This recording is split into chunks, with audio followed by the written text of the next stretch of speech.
Olá, Arthur, boa tarde para você, para todo mundo que está acompanhando o JT1. A gente vai já de imediato perguntar para que o doutor Ademar Rigueira, advogado do médico Seráfico Júnior, explique para a gente como é que foi o acidente em si, o momento em que ele também se perdeu da Duda. Boa tarde, doutor. Queria que o senhor explicasse o momento do acidente que foi que causou esse naufrágio. Quem conhece aquela região ali de Muro Alto sabe na região próximo ali do Hotel Nanai, ele tem uma região protegida pelos arrecifes. Formam como se fosse uma piscina. E eles saíram para velejar nessa parte protegida, né? Que é uma parte, inclusive, rasa. E eles saíram em direção à foz do Rio Ipojuca. E, normalmente, tanto os barcos de passeio como os barcos de aluguel, as jangadas, eles fazem a volta quando acaba essa proteção, eles fazem a volta e voltam para o local. Quando eles chegaram, e aí a navegação é muito tranquila, porque o dia estava bonito, não tinha nenhum incidente. Quando eles chegaram perto, tem a que chama Boca da Barra, ele foi fazer essa curva, deu um vento que eles chamam um vento sujo e empurrou um pouco o barco mais próximo da Boca da Barra, né, da saída dessa pedra, que é onde o rio desemboca, e aí a maré sugou o barco para essa Boca da Barra. E aí foi quando o barco bateu nas pedras e aí eles viraram o barco virou, aí eles conseguiram se agarrar no barco, a correnteza levou o barco com eles, inclusive com o cachorrinho em cima do barco, eles conseguiram botar o cachorrinho em cima do barco. Já virado. Já virado, o barco seguiu pela correnteza, eles foram segurando o barco até uma distância considerável, o barco afundou. Eles seguiram boiando pela correnteza, que era ainda forte, essa correnteza que jogava do rio para o mar, até chegar num ponto que essa correnteza parou e aí eles conseguiram ir nadando. Ele foi levando o cachorrinho no braço e ela ao lado, nadando os dois e sempre nadando na posição das ondas, para facilitar. Ficaram bastante distantes da orla. E conseguiram nadar seguindo a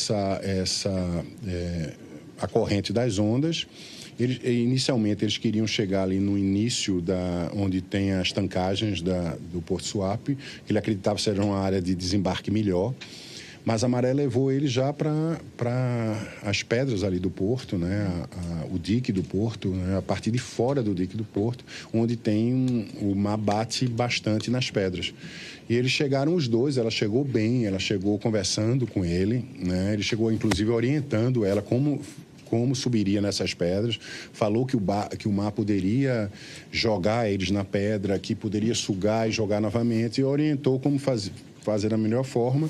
E aí foi quando ele se aproximou, ele estava com a cachorra, o mar jogou ele muito forte nas pedras, ele bateu com a cabeça nas pedras, está com muitas escoriações nos braços, nas pernas, né, no corpo. Só que o mar ele bateu nas pedras, o mar sugou, jogou ele novamente, ele conseguiu se agarrar, subiu. Logo que subiu, um segurança, acredito, do porto já veio no socorro dele e ele estava o tempo todo gritando por ela e ele não viu mais nem o cachorro que estava com ele, inclusive, nem ela. Ele acredita que ela tenha feito esse mesmo movimento que ele fez, de ter batido nas pedras e não ter resistido. E aí a gente não sabe efetivamente se até a chegada dele ao dique de Suape, ela não era um caso de afogamento, tá? Ela não tinha se afogado em nenhum momento, ela estava bem, ela estava falando, ela estava respirando bem. Então, a gente acredita ou houve uma pancada aí e ela desmaiou e morreu afogada, ou as lesões da batida na pedra causaram a morte.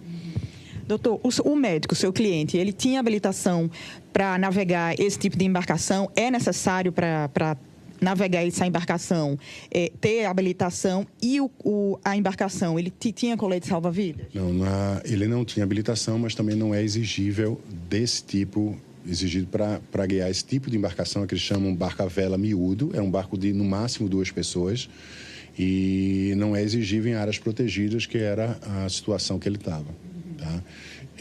E não estavam com os coletes. Era uma área, essas coisas, infelizmente, a gente lastima muito, né? São precauções que se poderia ter, mas é uma área que é, inclusive, muito rasa. Essa navegação, quem conhece aquilo sabe que as pessoas tomam banho ninguém, né? Não é uma área que tem profundidade para afogamento. E eles estavam, né, saíram os dois adultos, e aí não levaram os coletes. E eu digo mais, os coletes, né, facilitariam a chegada deles à praia, mas eles de fato conseguiram chegar à praia. Né? Conseguiram chegar, só que chegaram nessa posição ali do mar que tinha o dique do porto. Ele pode ser responsabilizado por isso? Ele vai ser investigado, né? Tem que ser investigado. A gente, se fizermos um paralelo aí com um acidente de carro, né? Todo acidente de carro que gera uma morte, quem está guiando o veículo é apurada a sua responsabilidade. Se ele agiu com imprudência, com negligência, com imperícia, isso tudo vai ser apurado, devidamente apurado. Doutor Ademar, como é que está o médico nesse momento? Ele vai receber alta ou já recebeu alta ainda hoje, né? Acredito que ele receba alta ainda hoje. Eu estive com ele agora cedo. Acredito que ele receba alta ainda hoje. Está muito abalado emocionalmente, né?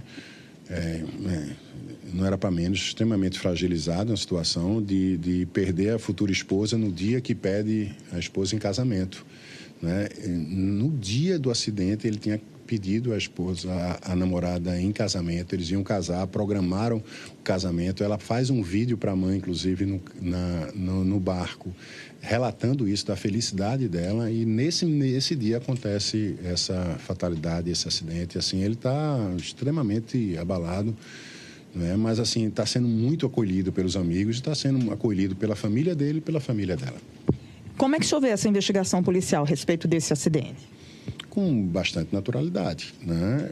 Era surpresa se não apurasse, né? A autoridade policial está investigando, né? Teve uma medida, inclusive, surpreendeu porque ela é uma medida mais invasiva, que é uma busca e apreensão, mas isso é justificável no próprio inquérito. O delegado justifica, né? Queria ter a posse do celular dele para saber se ele tomou algumas precauções de consultar meteorologia, saber se estava propício à navegação. A justificativa era essa, da apreensão do celular dele, do computador.